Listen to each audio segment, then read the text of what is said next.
Bienvenidos al Seminario Reina Valera. Yo soy Gilberto Aves, rector del Seminario Abierto, y esta es la lección número 21 de la materia Mundo Bíblico, cuyo tema es, Cuidado de las viñas y olivos. Pedimos la bendición de Dios sobre el estudio de su palabra. Empecemos. Cuidado de las viñas. La descripción de una viña por Isaías, y por Jesús. En la parábola sobre la viña por Isaías, y en la de Cristo sobre el agricultor malvado, tomadas juntas, se ve el cuadro de una viña oriental. Isaías escribió: «Tenía mi amado una viña en un recuesto lugar fértil. Habíala cercado y despedregádola, y plantándola de vides escogidas, había edificado en medio de ella una torre, y también asentado un lagar en ella». Isaías 5, 1 y 2. Y Jesús habló así: «Fue un hombre, padre de familia, el cual plantó una viña, y la cercó de vallado y cavó en ella un lagar, y edificó una torre, y la dio en renta a labradores». Mateo 21, 33. Estos dos relatos nos dan una lista de 8 hechos interesantes que son ciertos en muchas viñas en las tierras bíblicas. A menudo se edifican en la falda de una colina, y por lo regular tienen un vallado por cerca en derredor de ella. La tierra se cultiva con azadón o con palas, las piedras grandes se sacan del terreno, y se plantan vides escogidas, se construye una torre de observación, y también se le provee de un lagar. Algunas viñas se rentan. Estos puntos nos sugieren las principales semejanzas que se necesitan para estudiar una viña oriental. Localización de viñas. Con frecuencia, se usan las laderas. Aunque las viñas se encuentran en varios lugares en Palestina, ha sido costumbre durante los últimos años utilizar las laderas con este propósito, o los terrenos a los pies de las colinas que bajan suavemente. A las vides les aprovecha un terreno arenoso y suelto. Necesitan mucho sol y aire diariamente, y el rocío de las noches, y así sus raíces penetran profundamente en las grietas de la tierra para tomar su alimento. Fue en una colina donde creció fructífera la viña a la que se refiere Isaías. Isaías 5, 1. Terrenos donde crecen la mayoría de las uvas. Los lugares favoritos para las viñas en tierras bíblicas son los del sur de Palestina, especialmente cerca de Hebrón, donde hay muchas laderas, y en Siria y en las colinas cerca de la cordillera del monte Líbano en el norte. Se ha dicho que una variedad de uvas que se cosechan cerca de Hebrón, algunas veces se desarrollan de manera que un racimo pesa a veces cerca de 11 kilogramos. 2 nativos llevarán un racimo semejante en un palo, lo que nos hace recordar a los espías que fueron enviados por Moisés a Canaán. Y llegaron hasta el arroyo de Escol, y de allí cortaron un sarmiento con un racimo de uvas, el cual trajeron 2 en un palo. Números 13, 23. Preparación para una viña. Bancales necesarias para muchas viñas. Esto tiene que ver con las localizadas en las laderas. Una serie de cercas bajas de piedra a diferentes niveles se construyen al lado de la colina, para conservar la tierra en su lugar, y al nivel correcto para cosechar las uvas. Restos de los antiguos bancales en varios lugares indican que esta costumbre se practicó por muchos siglos atrás. Por lo regular se construye un vallado en derredor de la viña. Una viña oriental por lo general está rodeada de una zanja, y la tierra cavada se arroja sobre el lado interior de la zanja, y sobre esta se construye una cerca de postes con ramas espinosas encima. Con frecuencia una pared, ya sea de piedra o de adobe, toma el lugar de una cerca. Esta sirve como protección contra las zorras, chacales y otros animales, lo mismo que de los ladrones. En la parábola de Jesús, el propietario le puso un vallado. Mateo 21, 33. El salmista relata lo que le sucediera a una viña que su vallado estuviera destruido. ¿Por qué aportillaste sus vallados, y la vendimian todos los que pasan por el camino? Estropeóla el puerco montés, pacióla la bestia del campo. Salmo 80, 12 y 13. El amante en el Cantar de los Cantares habla de zorras, las zorras pequeñas que echan a perder las viñas. Cantares 2, 15. Las piedras grandes se sacan del terreno. Después de poner un vallado o pared en derredor de una viña, la tarea siguiente es despedregaría. La parábola de Isaías dice: habíala cercado, y despedregádola. Isaías 5, 2. Las piedras chicas se dejan en el terreno, porque ellas tienen importancia para retener la humedad del terreno de la viña. Las piedras grandes deben removerse porque son un estorbo para el crecimiento de las vides. Mucha de la tierra en Palestina tiene estas piedras grandes, y deben ser cuidadosamente removidas en preparación para la cosecha de uvas. El suelo preparado para la plantación. El terreno de las laderas para las viñas no se hará por causa de sus características rocosas. Más bien se sigue el método más arduo, el del azadón y las palas, trabajo que se hace a mano. Isaías nos da el cuadro del proceso del cultivo del terreno en las siguientes palabras, y la acabó, Isaías 5, 2. Si la viña del labrador encargado no es pequeña, probablemente tendrá que alquilar algunos trabajadores para ayudarle, como fue el caso de los renteros en la parábola de Cristo, sobre los labradores de la viña, Mateo 20, 13, y en tal caso es al mercado a donde tendrá que ir para conseguir a aquellos obreros. La construcción de la barraca o de la torre. Por siglos se ha acostumbrado poner a las viñas en Palestina un velador, cuya obligación ha sido tener cuidado con los merodeadores de cualquier clase. Algunas veces solo se construye una barraca para él, en una parte alta desde donde pueda ver toda la viña. Esta se hace con ramas de árboles proveyéndole un abrigo contra los rayos del sol. Este lugar viene a ser el hogar del velador en los meses del verano cada año. En los meses de invierno la cabaña queda desierta.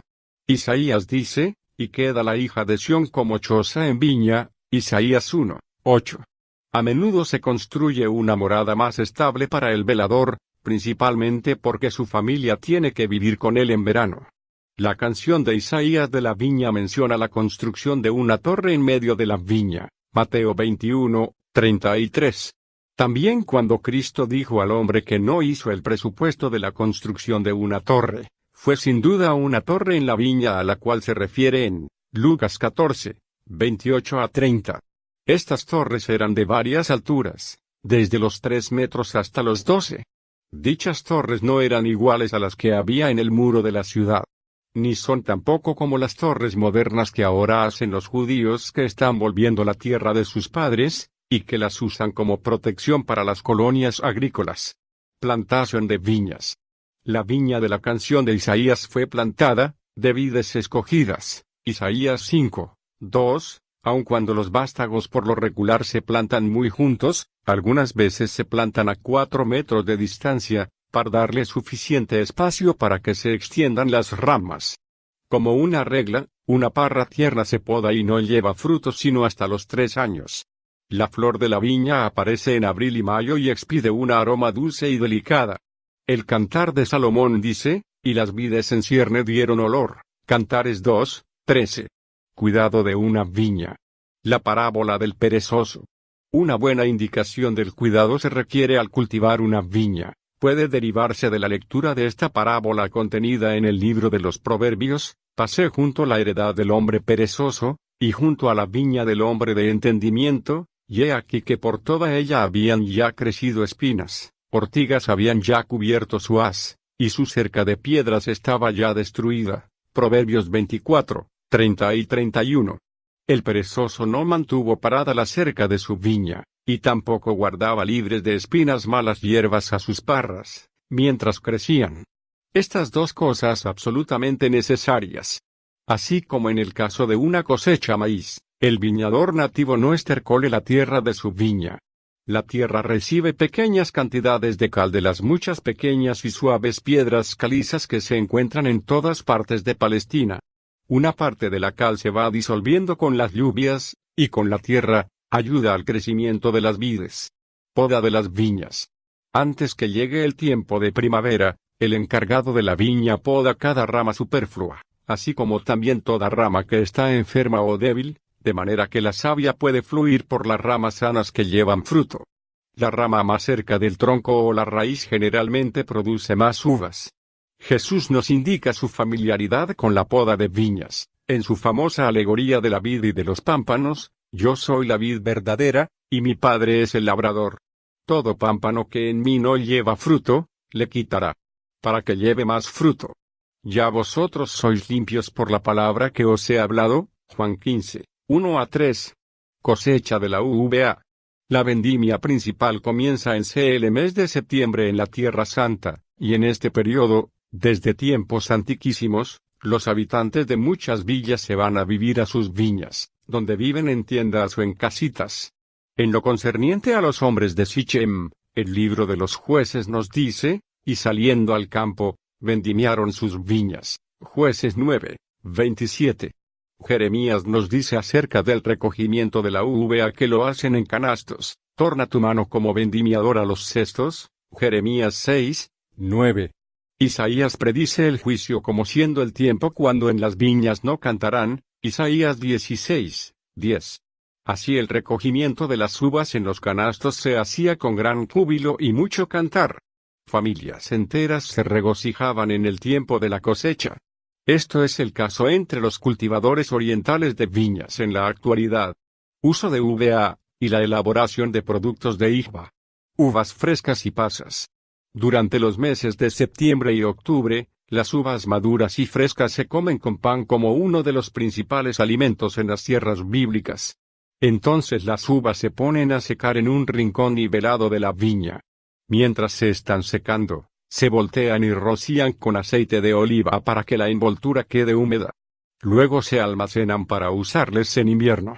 La ley mosaica permitía comer uvas de la viña del vecino, pero no podían llevar nada en vasija alguna. Deuteronomio 23, 24. Ahora en las viñas árabes de Palestina, hay una ley no escrita concerniente a la hospitalidad para que cualquiera persona que pase por una viña pueda comer todo lo que quiera, pero nadie piensa en aprovechar o abusar de esa bondad para llevarse uvas en cantidad. Las pasas eran muy usadas en los días cuando los hebreos antiguos vivían en Palestina. Abigail dio a David 100 de racimos de pasas, 1 Samuel 25, 18. Las pasas le fueron llevadas a David a Hebrón, 1 Crónicas 12, 40. Y otra vez cuando huía de Absalón recibió una cantidad de ellas, 2 Samuel 16, 1. Jarabe de uvas. Los árabes extraen el jugo de la uva y lo hierven hasta que se espesa como malaza. Ellos llaman a esto dif y les gusta mucho comerlo con pan, o lo adelgazan con agua y lo beben. Esta miel de uva se usaba mucho en los tiempos bíblicos. Fue probablemente esto lo que Jacob envió a José a Egipto, Génesis 43, 11, la cual era comprada por los sirios en la tierra de Palestina, Ezequiel 27, 17. 150 kilos de uva hacían 50 kilos de divs. La prensa de vino en Oriente. La prensa de vino de la parábola de Isaías se construyó tajando la roca, Isaías 5, 2. Las que se usan ahora se componen de dos depresiones cortadas en la sólida roca. La una es más alta que la otra, y es también la más grande. Las uvas se ponen en la primera y luego se apisonan con los pies de los hombres, mujeres y también niños. Por lo general las familias enteras trabajan juntas. El jugo fluye a la depresión más baja. Por lo general cada viña de cualquier tamaño que sea, tiene su prensa de vino. El trabajo de pisar la uva era de costumbre acompañado con gritos y canciones de alegría. Jeremías habla del juicio en términos de la ausencia de esa alegría.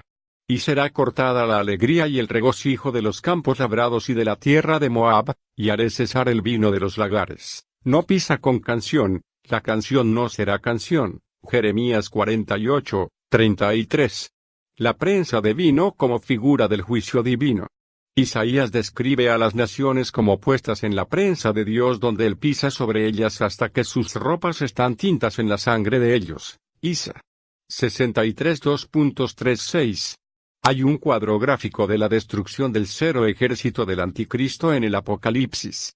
El Redentor que vendrá es descrito como estando vestido de una ropa teñida en sangre, y se dice que él pisa el lagar del vino del furor, y de la ira del Dios Todopoderoso. Apocalipsis 19, 13 y 15. El arrendamiento de una viña. Las viñas grandes a menudo se rentan a una o dos familias. Cuando esto se hace, el labrador campesino que renta la viña está de acuerdo en dar la mitad o más del producto de la uva. Cuando llega el tiempo de la cosecha, el propietario enviará a sus siervos para asegurarse la uva que le pertenece, así como de las pasas y del vino o divs. Esto explica la parábola de Cristo de los labradores malvados. Había cierto padre de familia, quien plantó una viña y la dejó a labradores, y se fue lejos a un país lejano. Y cuando se acercó el tiempo de los frutos, envió a sus siervos a los labradores, para que recibiesen sus frutos. Mateo 21, 33 y 34, cultivo del olivo y de la higuera. El olivo. Hay abundancia de olivos en las tierras bíblicas. Por siglos el árbol de la oliva ha estado creciendo en las tierras que lindan con el mar Mediterráneo, y su crecimiento en Palestina ha sido abundante. Moisés dijo a Israel que Canaán era una tierra de olivas, de aceite, y de miel. Deuteronomio 8, 8. También les dijo que adquirirían árboles de oliva que ellos no habían plantado. Deuteronomio 6, 11. Desde ese día hasta el presente el cultivo del olivo, y el uso de sus productos han jugado un papel importante en la historia de la tierra. Características del olivo. El olivo joven lleva fruto hasta después de 7 años de plantado, y solo hasta los 14 el árbol alcanza su madurez. Por causa de los malos métodos de cosechar las olivas usando varas para apalear los árboles, y hacer caer la fruta, estos solo llevan buena cosecha cada 2 años. De las olivas que produce un árbol, por lo general se obtienen unos 80 litros de aceite. Las bayas se cosechan en el mes de octubre. Después que el olivo ha alcanzado su madurez, su fecundidad dura muchos años. Su longevidad es la característica más notable del árbol. Vive y lleva frutos por siglos enteros. Con frecuencia se ve que el árbol de oliva ya viejo tiene varios renuevos jóvenes y robustos y saliendo alrededor de sus raíces. Este fue el cuadro que el salmista tenía en mente cuando escribió, tus hijos como plantas de oliva alrededor de tu mesa, Salmo 128, 3. El olivo prospera en tierras de Palestina muy rocosas. Thompson dice de esto, introduce sus raíces en las rajaduras de marga empedernida, y saca de ellas su abasto de aceite. Sin duda esto a lo que alude la canción de Moisés, hizo que chupase miel de la peña y aceite del duro pedernal. Deuteronomio 32, 13. Para el occidental el olivo con su insípido color grisáceo de su follaje no parece ser un árbol especialmente hermoso, pero los orientales ven en él muchos encantos. Los escritores de la Biblia a menudo hablan de la hermosura y atractivo de los olivos. En lo que concierne a Israel el profeta Jeremías dice, oliva verde, hermosa en fruto y en parecer, llamó Jehová tu nombre. Jeremías 11:16. El profeta Oseas dice, y será su gloria como la de la oliva. Oseas 14:6. Y David sostiene con respecto a sí mismo, mas yo estoy como oliva verde en la casa de Dios. Salmo 52:8. Los olivos tienen un número notable de flores, muchas de cuales caen a tierra sin llegar a fructificar siquiera. Algunas veces la brisa sopla sobre los árboles y las flores caídas parecen una nevada. El libro de Job hace una comparación de las características de las flores del olivo, y derramará su flor como la oliva. Job 15:33. Injertos del olivo. En la parte occidental del Asia el olivo a menudo crece silvestre, y así cuando los árboles son cultivados tienen que injertarlos. Un injerto de un olivo cultivado se inserta en un tallo del olivo silvestre, luego se corta cerca de la tierra, y parte inferior viene a convertirse en raíz y es el alimentador de parte insertada en el tronco. Este es el proceso de injertar acostumbrado. Pero el apóstol Pablo, por causa del argumento, habla de injertar contra el proceso natural. Él dice que Dios injerta el olivo silvestre de los gentiles, en el buen tronco de la nación judía, lo cual es el reverso de la costumbre. Romanos 11:24. Recolección de la cosecha de la oliva. Los árabes levantan la cosecha de oliva en la Tierra Santa golpeando los árboles con varas para hacer caer la fruta. En lugar de cogerla con la mano, golpean las extremidades de las ramas, haciendo así caer la fruta. Los tiernos retoños que ordinariamente llevarían fruto el siguiente año, quedan de esta manera dañados y tendrán que ver mucho en la disminución de la cosecha del año siguiente. Esta es sin duda la razón para que los árboles den buen fruto un año, y el otro no. El método se usa porque los antepasados siempre lo practicaron, y ellos no creen justo cambiar las costumbres. En realidad Moisés indica que el mismo método fue usado por Israel cuando se dio la ley que estipulaba dejar algunas de las olivas para los pobres, Cuando sacudieres tus olivas, no recorrerás las ramas tras ti para el extranjero, para el huérfano, y para la viuda será. Deuteronomio 24, 20. Isaías también habla de obtener las olivas dejadas por los cosechadores, y quedarán en el rebuscos, como cuando sacuden el aceituno, 2 o 3 granos en la punta del ramo, 4 o 5 en sus ramas fructíferas. Isaías 17, 6. Uso de las olivas para comer. Los nativos de las tierras bíblicas han hecho buen uso de las olivas secas. La oliva en escabeche usada en Occidente, se está introduciendo gradualmente por los judíos que retornan. Se ha dicho que las olivas y el pan se usan en Siria actualmente, de igual manera que el potaje y la leche se usan en Escocia. El trabajador en el Oriente, acostumbra llevar algunas olivas en su bolsa cuando sale de su hogar para ir al trabajo diario. La elaboración del aceite de oliva. Se usan molinos de oliva para sacar el aceite. Ha habido muchos de estos instrumentos para elaborar el aceite en Palestina. El proceso del aceite comprende, en conexión con la tina, una piedra vertical con un grande agujero en el que se inserta un palo. Este palo descansa sobre las olivas que van a ser exprimidas, extendiéndose más allá del receptáculo que las contiene, colgándosele pesas en el extremo más retirado de la piedra. El jardín de Getsemaní era en realidad una huerta de olivos, y la palabra Getsemaní quiere decir prensa de aceite. Otra manera de fabricar aceite en los tiempos antiguos era oprimir las olivas con los pies. Este primitivo método lo menciona el profeta Miqueas. Pisarás aceitunas, mas no te ungirás con el aceite. Miqueas 6, 15. Gran uso de aceite de oliva en los tiempos bíblicos. El aceite de oliva se consideraba ser uno de los principales renglones de la riqueza en los días del rey Salomón. Salomón daba a Irán cada año, en pago de los servicios prestados por sus hombres, entre otras cosas, 20.000 batos de aceite, siendo un bato más o menos igual a 30 litros. Los profetas Ezequiel y Oseas hacen mención de la exportación de aceite a otras tierras. El aceite se ha usado para una gran variedad de cosas en el Oriente. En ocasiones toma el lugar de la mantequilla al comer y para cocinarse usa en vez de la manteca animal. Ezequiel menciona 3 importantes alimentos de dieta, de los cuales el aceite es uno, y la harina y la miel, los otros 2, Ezequiel 16, 13. Usaban así exclusivamente el aceite de oliva para las lámparas. El ejemplo más famoso de esto es el de las 10 vírgenes, que tomando sus lámparas, salieron a recibir al esposo. Mateo 25, 1. También se usa el aceite de oliva actualmente en las tierras bíblicas para la manufactura de jabón y se supone que se usaba para el mismo en los tiempos bíblicos. También se usaba el aceite para ungir el cuerpo. Noemí dijo a Ruth: te lavarás pues, y te ungirás, y vistiéndote tus vestidos, pasarás a la era. Ruth 3, 3. Así el aceite se usaba muchas veces en ceremonias religiosas. Formaba parte de una ofrenda de harina. Levítico 2, 1. El profeta fue ungido con aceite cuando recibió las órdenes. 1 Reyes 19, 16. También el sacerdote era ungido con aceite al recibir las órdenes sacerdotales. Levítico 8, 12. Al rey se le ungía, ya fuera por el profeta o el sacerdote. 1 Samuel 16, 13, 1 Reyes 1, 34. En tiempos del Nuevo Testamento los enfermos eran ungidos con aceite para el sanamiento de sus cuerpos. Marcos 6, 13, Santiago 5, 14. Uso de la madera de olivo. La madera del olivo es de grano cerrado y tiene un tinte amarillo. Al carpintero oriental le gusta trabajarla, de manera que la emplea a menudo.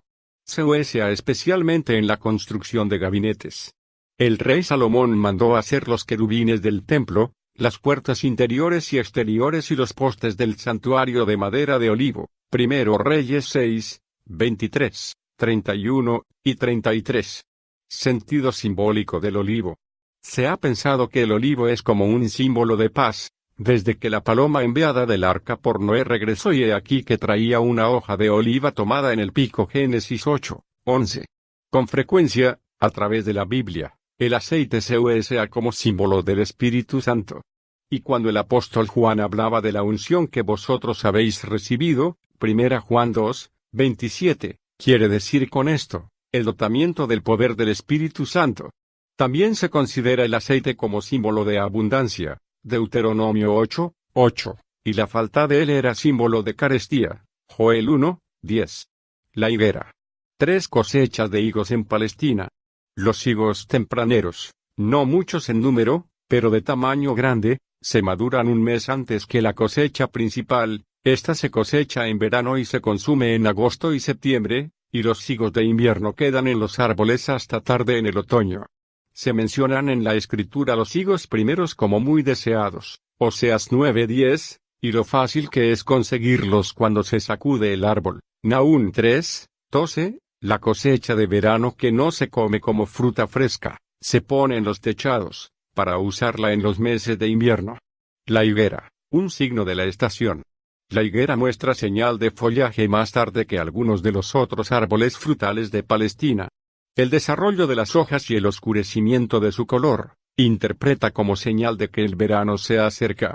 Jesús se refirió a estas ideas de la higuera: aprended la parábola, cuando ya su rama se enternece, y las hojas brotan, sabéis que el verano está cerca. Mateo 24:32, Marcos 13:28.